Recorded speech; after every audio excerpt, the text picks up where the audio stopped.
જય શ્રીમન નારાયણ. રામાનુજદાસ શ્રીમાન ગટ્ટુ વેણુગોપાલ સ્વામી દ્વારા વર્ણન કરેલ શ્રીમદ ભગવદ્ ગીતાનું ગુજરાતી ભાષાંતર હું આપને કહી રહી છું. અધ્યાય 17 શ્રદ્ધા ત્રય વિભાગ યોગ. શ્લોક 21. યત્તુ પ્રત્યુપકારાર્ધમ ફલમ ઉદ્દિશ્ય વા પુનઃ દીયતે ચ પરિક્લિષ્ટમ તદ્રાજસં ઉદાહૃતમ. ઓમ. ગીતાચાર્ય શ્રી કૃષ્ણ પરમાત્મા અર્જુન સાથે આપણને બધાને શ્રદ્ધા ત્રય વિભાગ યોગ શીખવી રહ્યા છે. પરમાત્મા કહે છે, અર્જુન, પ્રતિફળ પ્રાપ્ત કરવાની આશાએ દાન આપવું, પુરસ્કારની અપેક્ષા રાખીને દાન આપવું, મનમાં દબાણ અને પીડા અનુભવીને દાન આપવું તથા દાન કરવાથી બચવાનો કોઈ માર્ગ નથી એવી લાગણી સાથે અનિચ્છાએ દાન આપવું, આ પ્રકારના દાન રાજસિક પ્રકૃતિના હોય છે.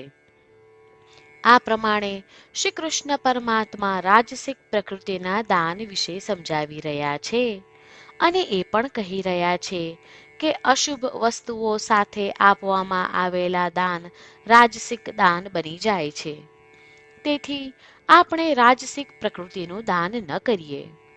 દાનની પાત્રતા ધરાવનારને કોઈ પણ પુરસ્કારની અપેક્ષા રાખ્યા વિના આપણું કર્તવ્ય માનીને દાન આપીએ.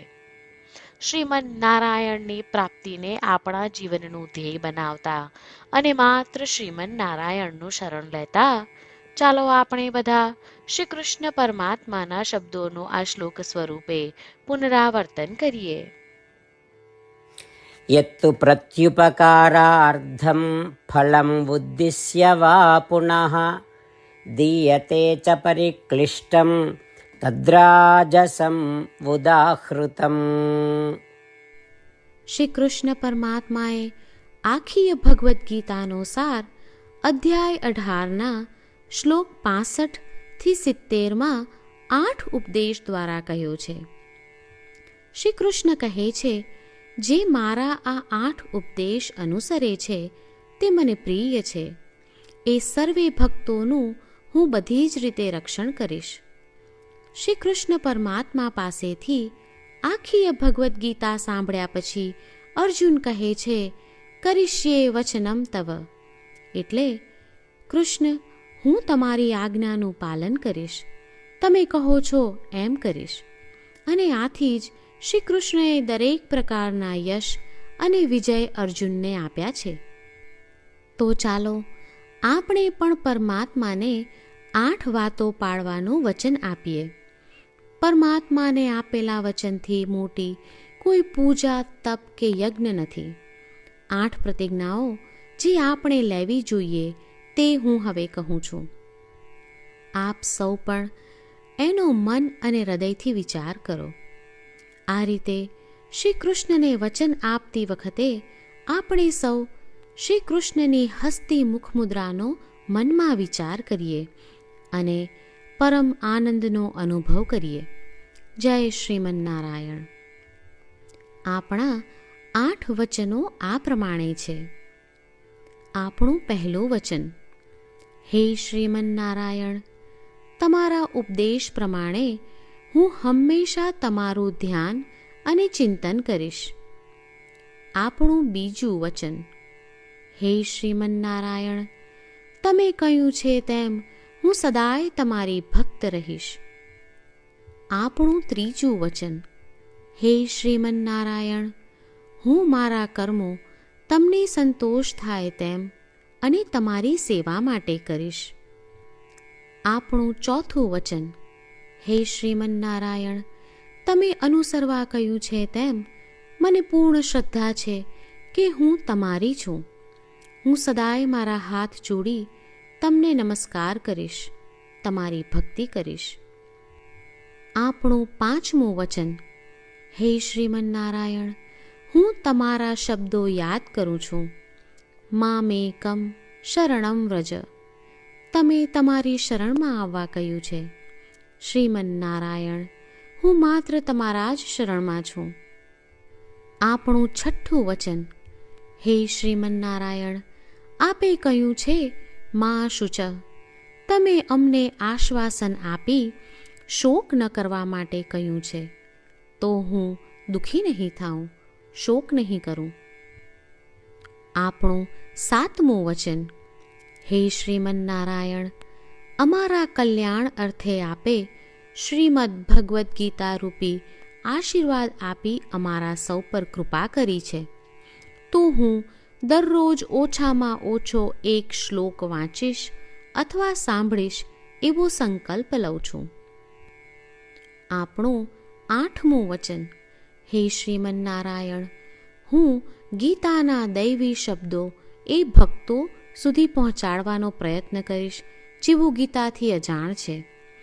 હે શ્રીમન્નારાયણ, તમે કહ્યું છે તેમ કરીશ, તમે કહ્યું છે એમ વર્તીશ અને તમારા માટે જ કર્મ કરીશ. શ્રીમન્નારાયણને આપેલું વચન કે દરરોજ તમે કહ્યું છે એમ કરીશું, એ જ એક મહાન પૂજા છે. તો ચાલો આપણે સૌ દ્રઢ શ્રદ્ધા સાથે પ્રભુ પાસે એક સંકલ્પ લઈએ. શ્રીમન્નારાયણ, કરીશ્યે વચનમ તવ. શ્રીમન્નારાયણ, હું તમારી આજ્ઞાનું પાલન કરીશ. સર્વમ શ્રી કૃષ્ણાર્પણમસ્તુ. જય શ્રીમન્નારાયણ. યત્તુ પ્રત્યુપકારાર્ધમ ફલમ ઉદ્દિશ્ય વા પુનઃ દીયતે ચ પરિક્લિષ્ટમ તદ્રાજસં ઉદાહૃતમ. ઓમ. યત્તુ પ્રત્યુપકારાર્ધમ ફલમ ઉદ્દિશ્ય વા પુનઃ દીયતે ચ પરિક્લિષ્ટમ તદ્રાજસં ઉદાહૃતમ. જય શ્રીમન્નારાયણ. તમામ ભક્તોને ખાસ વિનંતી. આપણા જીવનની દરેક બાબતોમાં આપણે તાત્કાલિક અને અસરકારક પરિણામો ઈચ્છીએ છીએ. આ પ્રાપ્ત કરવા માટે ચાલો દરરોજ 1 મિનિટ ફાળવીએ અને નારાયણાસ્ત્રમ વાંચીએ. નારાયણાસ્ત્રમ મેળવવા માટે તેની વેબસાઇટ જે www.narayanaastram.org છે તેના પર જાઓ અને રજિસ્ટ્રેશનમાં તમારું નામ અને ઈમેલ આપો. તમે આપેલા ઈમેલ પર તમને નારાયણાસ્ત્રમ PDF પ્રાપ્ત થશે. PDFમાં રામાયણનો 1 શ્લોક, ગીતાનો 1 શ્લોક અને 1 વિષ્ણુ નામ છે. આ 3ને નારાયણાસ્ત્રમ કહેવામાં આવે છે. દરેક વ્યક્તિને આ શ્લોકોનું અલગ અલગ સંયોજન પ્રાપ્ત થાય છે. જ્યારે દરેક વ્યક્તિ 24,000 ભક્તો સાથે તેમના નારાયણાસ્ત્રમને દરરોજ વાંચે છે અથવા સાંભળે છે, ત્યારે સમગ્ર રામાયણનું 1 વાર પારાયણ, શ્રીમદ્ ભગવદ્ ગીતાનું 33 વાર પારાયણ અને વિષ્ણુ સહસ્ત્ર નામનું 24 વાર પારાયણ રોજ પૂર્ણ થાય છે. આ એક અદ્ભુત અને અસાધારણ પરિણામ છે. તેથી તમે અને તમારા પરિવારના સભ્યો તરત જ વેબસાઇટ પર જાઓ અને તમારું નારાયણાસ્ત્રમ મેળવો. જય શ્રીમન્નારાયણ.